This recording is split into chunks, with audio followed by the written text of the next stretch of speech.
যে বিষয়টি সম্পর্কে আমি অত্যন্ত সংক্ষিপ্ত সময়ে আলোচনা করব ইনশাআল্লাহ, বিষয়টি হচ্ছে তাবলীগ বা দাওয়াত।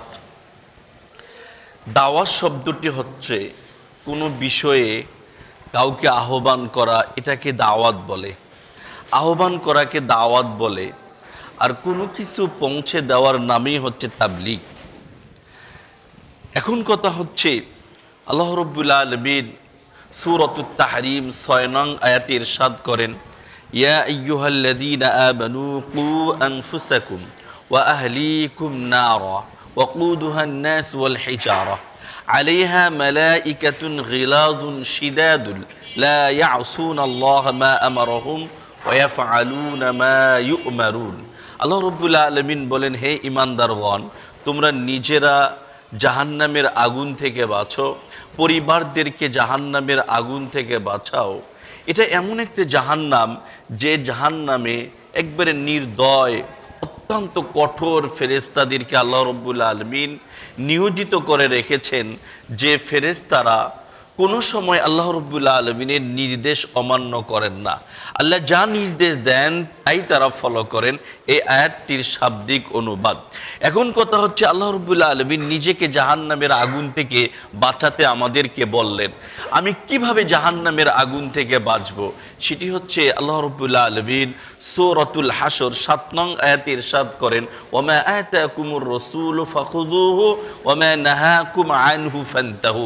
রাসূল তোমাদেরকে যা দেয়, অর্থাৎ আল্লাহর পক্ষ থেকে যে বাণী আল্লাহর উপরে নাজিল হয়েছে, এটা যা তোমাদেরকে নির্দেশ দেয়, এটাকে ফাখুযুহু, তোমরা এটাকে গ্রহণ করো। ওমা নাহাকুম আনহু ফান্তাহু, এবং যে জিনিসটা থেকে নবী তোমাদেরকে নিষেধ করেছেন সেটা থেকে তোমরা বিরত থাকো। এক কথায় আল্লাহর নির্দেশনা পালন যদি আমরা করতে পারি, রাসূল সাল্লাল্লাহু আলাইহি সাল্লামের বিধান যদি আমরা পালন করতে পারি, তাহলে এর মধ্যে আমি জাহান্নাম থেকে মুক্তি পেয়ে আমি নাজাতের ফয়সালা আমার হয়ে যাবে ইনশাআল্লাহ। এখন কথা হচ্ছে আমি ৫ ওয়াক্ত সালাত আদায় করি, আমি আল্লাহ এবং তার রাসূলের নির্দেশনা পালন করার চেষ্টা করি, কিন্তু কথা হচ্ছে যে আমি আমার বাচ্চাদেরকে কিংবা আমার পরিচিত পরিজনকে কোনো সময় আমি যে জাহান্নাম থেকে মুক্তি পাওয়ার নিমিত্তে কিছু কাজ করছি, তাদেরকে আমি কোনো সময় বলছি না আমি ফজরের সালাত আদায় করতে আসলাম, আমি আমার বাচ্চাটিকে ঘুম পেড়ে রেখে আসলাম, আমি ফজরের সালাত আদায় করতে আসলাম, আমি আমার স্ত্রীকে কোনো সময় বললাম না ফজরের সালাতের গুরুত্ব, কিন্তু আমি আদায় করলাম। কেন আদায় করলাম? যে জাহান্নামের আগুন থেকে আমাকে বাঁচতে হবে। তা নিজে যেভাবে বাঁচবো, যেভাবে আমি কোরআন হাদিসকে ফলো করব, আমার ওয়াইফকে, আমার পরিবারকে এটাকে বুঝাতে হবে, এবং সমাজের মানুষদেরকে এগুলো বোঝানোর দায়িত্ব হচ্ছে আল্লাহ রাব্বুল আলামিন আমাদেরকে দিয়েছেন। এই যে দায়িত্ব পৌঁছে দেওয়ার নামই হচ্ছে তাবলীগ। আল্লাহ রাব্বুল আলামিন সূরাতুল আলী ইমরান ১০৩ নং আয়াতে আল্লাহ রাব্বুল আলামিন ইরশাদ করেন, ওয়ালতাকুম মিনকুম উম্মাহ ইয়াদউনা ইলাল খায়র ওয়া ইয়ামুরুনা বিল মা'রুফ ওয়া ইয়ানহাউনা আনিল মুনকার। আল্লাহ বলেন, তোমাদের মাঝে এমন একটি দল থাকা উচিত যে দলের লোকেরা মানুষদেরকে সত্যের পথে, ভালোর পথে, কল্যাণের দিকে আহ্বান করে এবং অসৎ কাজ, অকল্যাণ থেকে মানুষদেরকে নিষেধ করে। অর্থাৎ আমি যখনই যেমনই ভাবে আমি কোরআন এবং হাদিসের দাওয়াত গ্রহণ করে নিজেকে ভালো একটা পথের প্রতীক আমি নিজেকে বানানোর চেষ্টা করি, পাশাপাশি আরেকজন মানুষকেও বলতে হবে। এখন কথা হচ্ছে কোন পথে আমি মানুষদেরকে দাওয়াত দেব? পথের তো কোনো শেষ নেই। আল্লাহ রাব্বুল আলামিন সূরাতুল ইউসুফ ১০৮ নং আয়াতে ইরশাদ করেন, কুল, হে রাসূল আপনি বলুন, হাযিহি সাবিলি, এটাই আমার পথ, আদউ ইলাল্লাহ, আমি আল্লাহর দিকে মানুষকে দাওয়াত দেই, আলা বাসীরাতিন, আমি বিবেক অনুযায়ী, আমি একবারে জ্ঞান, জাগ্রত জ্ঞান সহকারে আমি মানুষদেরকে দাওয়াত দেই। এবং আমি শুধু দাওয়াত দেই না, ওয়ামানিত্তাবাআনি, যে আমার অনুসরণ করে, অর্থাৎ সাহাবা কিরামগণ আল্লাহর পথে মানুষদেরকে দাওয়াত দিয়েছিলেন। তাহলে দাওয়াত দিতে হবে ওহীর ভিত্তিতে। ওহী কি? ওহী মাতলু এবং গায়রে মাতলু, সেটা আল্লাহ রাব্বুল আলামিনের দেওয়া বিধান, কোরআন এবং রাসূল সাল্লাল্লাহু আলাইহি সাল্লামের হাদিস অনুযায়ী দাওয়াত দিতে হবে।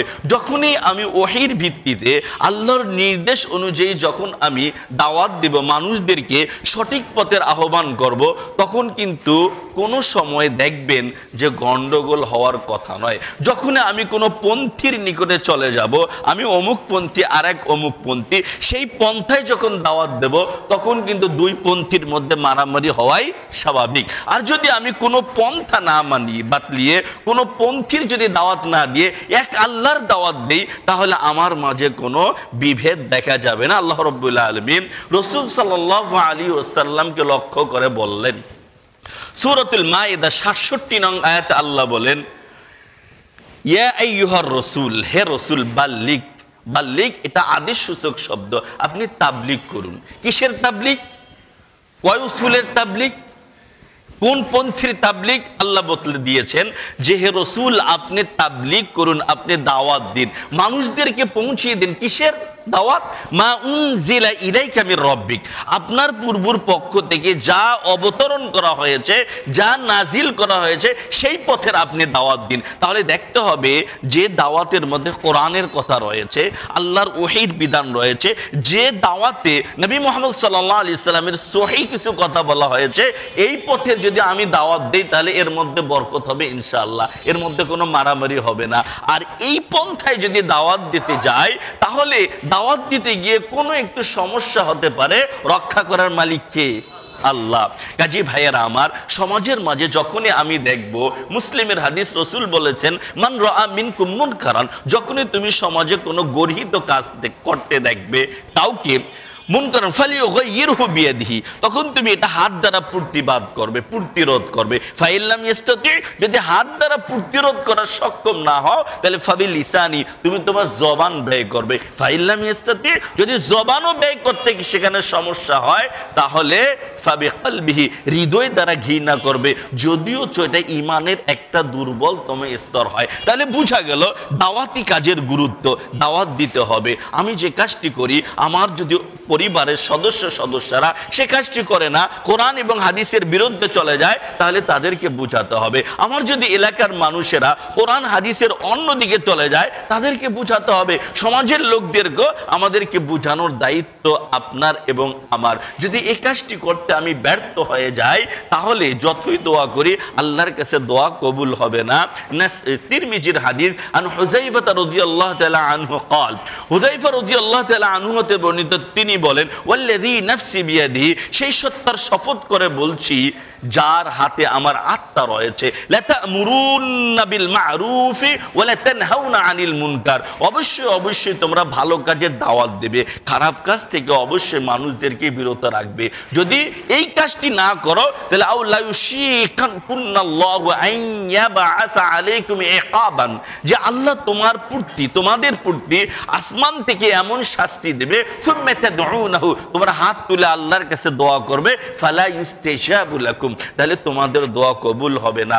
সংক্ষিপ্ত সময়ে, সংক্ষিপ্ত আলোচনায় আমি এটাই বুঝাতে চাচ্ছি, সেটি হচ্ছে কোরআন এবং সহিহ হাদিসের জ্ঞান নিজেরা অর্জন করি, নিজেরা আমল করার চেষ্টা করি, তদানুযায়ী সে অনুযায়ী পরিবারকে, সমাজের মানুষদেরকে, দেশের মানুষদেরকে এবং কোরআন এবং সহিহ হাদিসের দাওয়াত যেভাবেই হোক আমরা ইনশাআল্লাহ প্রচার করার চেষ্টা করি, তাহলে এর মধ্যে বরকত হবে। আমার একটা সমাজ, সুন্দর একটা সমাজ আমি পেয়ে যাব, আমার পরিবার সুন্দর একটি পরিবার পেয়ে যাব ইনশাআল্লাহ, আমার এলাকা সুন্দর একটি এলাকা পেয়ে যাব ইনশাআল্লাহ। আল্লাহ রাব্বুল আলামিন আমাদেরকে সঠিকভাবে কোরআন এবং সহিহ হাদিসের দাওয়াত দেওয়া তৌফিক দান করুন, আমিন। ওয়া মা আলাইনা ইল্লাল বালাগুল মুবিন। আসসালামু আলাইকুম ওয়া রাহমাতুল্লাহি ওয়া বারাকাতুহু।